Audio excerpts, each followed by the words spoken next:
اللہ کے نبی صلی اللہ تعالیٰ علیہ وسلم نے ارشاد فرمایا، تین چیزیں ایسی ہیں جو کسی مسلمان کے اندر آ جائیں تو وہ ایمان کی لذت اور اس کی مٹھاس محسوس کرے گا۔ ایمان کی لذت اور ایمان کی چاشنی، ایمان کی مٹھاس، یہ کیا ہے؟ بہت سارے لوگوں کو ایمان کی دولت تو نصیب ہے، آپ مسلمان ہیں، مومن ہیں، لیکن ایمان کی لذت کسے کہتے ہیں؟ ایمان کی چاشنی کیا ہے؟ وہ جس بندے کو مل جاتی ہے تو پھر وہ دنیا میں کسی اور چیز کی طرف نظر بھی نہیں کرتا۔ ظاہر سی بات ہے، جس کو لذت ملتی ہو کسی چیز میں، اس لذت والی چیز کو کوئی چھوڑ کے جاتا بھی نہیں۔ جس کو حضور پاک صلی اللہ تعالیٰ علیہ وسلم سے لگاؤ ہے، کسی کو کسی اور سے لگاؤ ہے، تو یہ تو آپ دیکھتے ہیں جس سے لگاؤ ہے اسی کے پاس رہنا وہ زیادہ پسند کرتا ہے۔ تو یہ لذت آج آپ کو ملی ہے کہ نہیں ملی؟ اب ہم کو یہ محسوس کرنا ہے ہم کس کیٹیگری میں ہیں، ایمان کی لذت ہمیں ملی کہ نہیں ملی اب تک، اور وہ تین چیزیں کیا ہیں؟ اللہ کے نبی صلی اللہ علیہ وسلم نے ارشاد فرمایا، جس کے اندر بھی یہ تین باتیں آ گئی وہ ایمان کی مٹھاس پالے گا، ایمان کی لذت اسے مل جائے گی۔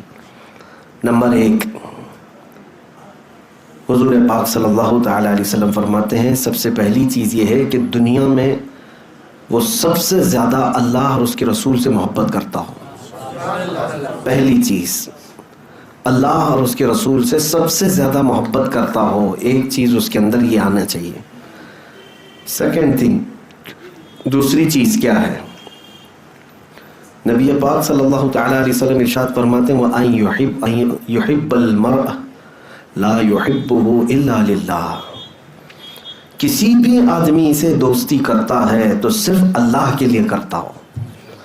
اس کی پوری دنیا میں تعلقات، اگر دل سے کسی سے تعلق ہے تو صرف اور صرف اس لیے ہے کہ اللہ تبارک و تعالیٰ کی رضا ہو۔ میرا آپ سے تعلق کس لیے ہے؟ آپ کا آپس میں بھی کسی کا کچھ تعلق ہوگا۔ کچھ تعلقات دنیا میں ایسے ہیں جو بے غرض ہیں، مقصد نہیں ہے اس کا، غرض یہ نہیں ہے کہ اس سے میں دوستی کروں گا، اس سے مجھے کچھ فائدہ ہے، نفع ہے۔ نفع اور یہ مقصد جس میں ہے، اس دوستی کی بات نہیں کر رہا ہوں، خالص اللہ کے لیے جو دوستی کرتا ہے، خالص اللہ کے لیے، یہ عادت جس کے اندر ہوگی، دوسری چیز اس کے پاس آ گئی، ایمان کی لذت پانے والی چیز۔ اور تیسری چیز بہت امپورٹنٹ ہے، حضور پاک صلی اللہ تعالیٰ علیہ وسلم فرماتے ہیں کہ وہ مسلمان، ہر مسلمان کے بارے میں، کہ کفر اور شرک کی طرف لوٹنے کو اتنا ناپسند کرتا ہو جتنا کہ آگ میں ہاتھ ڈالنے کو ناپسند کرتا ہو۔ اتنا تمہارے اندر شدید کفر اور شرک سے نفرت ہونی چاہیے کہ میں آگ میں جانے کو جس طرح ناپسند کرتا ہوں، ہاتھ میرا نہ جائے، پیر میرا نہ جائے، اسی طرح کفر اور شرک کرنے سے یا کفر اور شرک کی طرف جانے سے اتنا ڈر لگتا ہو، اتنا خوف لگتا ہو، تو سمجھ لو کہ تیسری چیز بھی اس کے اندر آ گئی۔ اب وہ ایمان کی لذت اسے ملے گی، ایمان کی چاشنی اسے ملے گی، اور ایمان کی لذت جسے ملتی ہے نا، تو پھر وہ لوگ دنیا میں چوں چرا بھی نہیں کرتے، ایسا کیوں ویسا کیوں بھی نہیں کرتے، بلکہ صحابہ اکرام رضوان اللہ تعالیٰ علیہم اجمعین کی وہ صفات ہی تو ہیں، وہ ایمان کی لذت پائے ہوئے تھے، اسی لیے موت بھی ان کے نزدیک حقیر تھی۔ ایمان کی چاشنی جسے مل جاتی ہے، اس کے لیے تلواروں کی جھنکار کوئی معنی نہیں رکھتی، طوفان، آندھیاں، سیلاب اس کے لیے کوئی معنی نہیں رکھتے۔ ایمان کی لذت جسے ملتی ہے، اور ایمان میں جب مکمل نہیں ہوتا تو ہر چیز سے خوف بھی رکھتا ہے۔ دیکھیں، کچھ چیزوں کا خوف تو سب کو ہوتا ہے فطرت میں، اچانک سانپ آ گیا آپ ڈر گئے، کتا آ گیا آپ ڈر گئے، چوہا آ گیا آپ ڈر گئے، چھپکلی گر گئی آپ ڈر گئے۔ اس کو خوف نہیں کہتے، یہ خوف نہیں ہے، یہ اپنے آپ کو بچانا ہے اچانک آنے والی چیز سے۔ جیسے بہت تیز ابھی غبارہ پھٹ گیا تو آپ کے جسم کے اندر حرکت ہوگی کہ نہیں ہوگی؟ تو آپ کے چاہنے سے نہیں ہو رہی ہے، بے اختیار ہے، یہ فطرت میں ہے انسان کے۔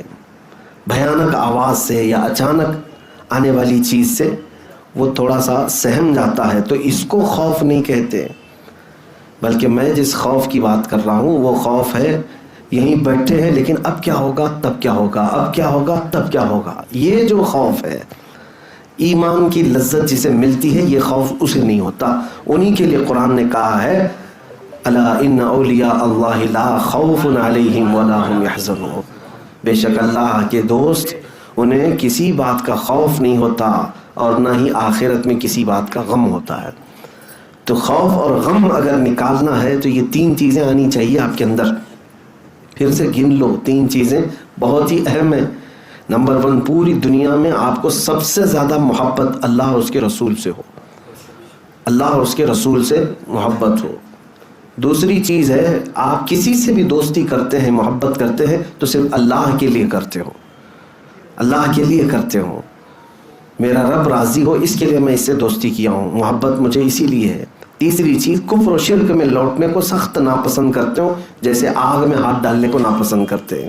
اب میں آپ سے سوال کرتا ہوں، اورلی جب کسی سے بھی پوچھا جائے تو یہ تینوں چیزیں ہر آدمی کہتا ہے میرے اندر تو ہے، میں دنیا میں اللہ اس کے رسول سے سب سے زیادہ محبت کرتا ہوں۔ آپ سب بھی محبت کرتے ہوں گے، جواب تو سب کا وہی ہے۔